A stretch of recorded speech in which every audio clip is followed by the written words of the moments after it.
میں خواتین کو یہ بات سمجھاتا ہوں، گھریلو خواتین کو، کہ گھر کو صاف کرنا نہیں ہے، رکھنا ہے۔ کرنے میں اور رکھنے میں فرق ہے۔ کیا ہو گیا، کیسے سمجھائیں؟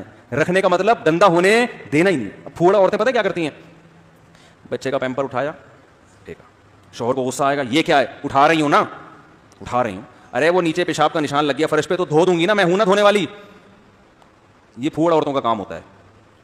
اور جو پھوڑ پنے کے اعلیٰ مقام پر پہنچی ہوئی ہیں وہ کیا کہتی ہیں؟ تو کیا ہو گیا، بچہ بھی تو آپ ہی کا ہے، پیمپر پھینک دیا تو کیا ہو گیا؟ جو بہت نیٹ کلین سمجھی جاتی ہیں وہ کیا کرتی ہیں؟ پھینکا ہے، اٹھا لیں گے نا، ماسی آئے گی اٹھا لے گی۔ اب بچے ہوں گے تو بھائی یہ ٹینشن تو ہوگی، لیکن جو سلیقہ مند عورت ہوتی ہے وہ پیمپر نکالا، گیا کہاں؟ وہ سیدھا ڈسٹ بن میں۔ نہیں یار، وہ اپنی سوغات، بچے کی جو سوغات ہے، اپنی نہیں، معذرت کے ساتھ، بچے کی سوغات دکھاتی نہیں ہے کہ آئیے زیارت کے لیے دیکھ لیجیے۔ اور ایسی خواتین کے بچے بھی بڑے نفیس ہوتے ہیں، پھر بچے بھی کیا ہوتے ہیں؟ بہت نفیس، ان کو بچپن سے ہی عادت پڑی ہوئی ہوتی ہے۔ تو اب یہ کیا ایسی خواتین مارکیٹ میں شارٹ ہو گئی ہیں، کیا کریں؟ ونس اپون اے ٹائم ہماری دادی، اللہ ان کی مغفرت فرمائے، کہ ایسی صفائی تھی، اتنی صفائی، تو وہ ہمیں وہاں نظر آتی تھی۔ جھوٹا گلاس کوئی مٹکے میں، مٹکے کا استعمال کرتی تھی ٹھنڈے پانی کے لیے، وہ مٹکے میں کوئی بچہ ذرا گلاس ڈال تو دے، وہ اب کیا ہو رہا تھا، وہ آ رہا ہے نا جھوٹے گلاس ڈال ڈال کے سب نکال کے پھر سوا اس کی ایسی کی تیسی۔ ایسا وہ سراہی ایک ہوتی تھی ان کے پاس، ایک مٹکا ہوتا تھا، ہر وقت نیٹ کلین صاف ستھرا تمیز کے۔ وہاں ہمیں پتہ چلا یار کیا تمیز ہوا کرتی تھی ونس اپون اے ٹائم۔ آج وہ تمیز مارکیٹ میں کیا ہے؟ نہ مردوں میں ہے نہ خواتین میں۔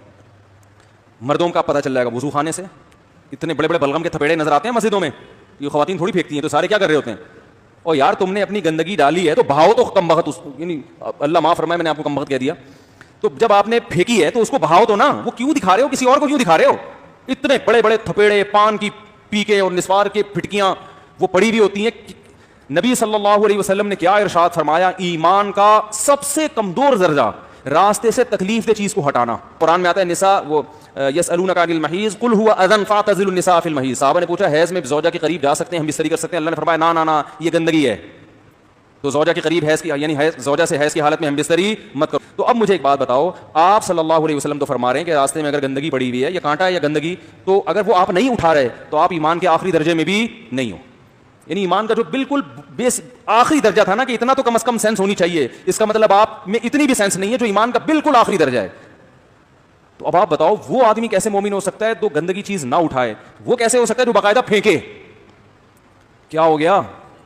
ہمیں تو یہ کہا جا رہا ہے اگر گندگی نہیں اٹھا رہے تو بس ایمان کا آخری درجہ بھی تم میں نہیں ہے۔ اور ہمارے ہاں ایسے تہجد گزار آپ کو مارکیٹ میں ملیں گے، حاجی عمرہ کرنے والے، جو باقاعدہ گندگی پھینک رہے ہیں، اور وہ ایمان کی کہتے ہیں ہم سپرلیٹو ڈگری پہ پہنچے ہوئے ہیں، ہمارا ایمان ایسا پکا بالکل آخری مقام پہ۔ تو بھائی آپ کا تو پہلا وہ درجے سے بھی گئے آپ، بلکہ آپ تو ایمان کے الٹ کام کر رہے ہیں، اپوزٹ کام کر رہے ہیں۔ تو اسی طرح یاد رکھو، جیسے راستے میں تکلیف دے چیز کو ہٹانا اس لیے حکم ہے کہ راستے میں سب لوگ گزرتے ہیں، تو وضو خانے میں بھی سب لوگ بیٹھتے ہیں، تو مسجد کو صاف رکھنے کا حکم راستے سے بھی زیادہ امپورٹنٹ ہے۔ تو آپ کو تو چاہیے تھا کہ اگر وضو خانے میں کوئی ایسا گند پڑا ہوا ہے تو آپ اس کو ہٹاؤ، لیکن آپ کیا کر رہے ہو؟ پورا تھوپ کے وہاں پہ اپنا حساب کتاب، اپنا انتخابی نشان آپ تھوپ کے چلے گا۔ اگلا آئے گا اور پھر وہیں خا خا خو خو کسی نمازی بھائی کے سامنے بیٹھ جاؤ، وہیں ناک کے بڑے بڑے سڑپے، بس چھوڑو ابھی کیا لمبی ڈیٹیل میں جاؤں گا۔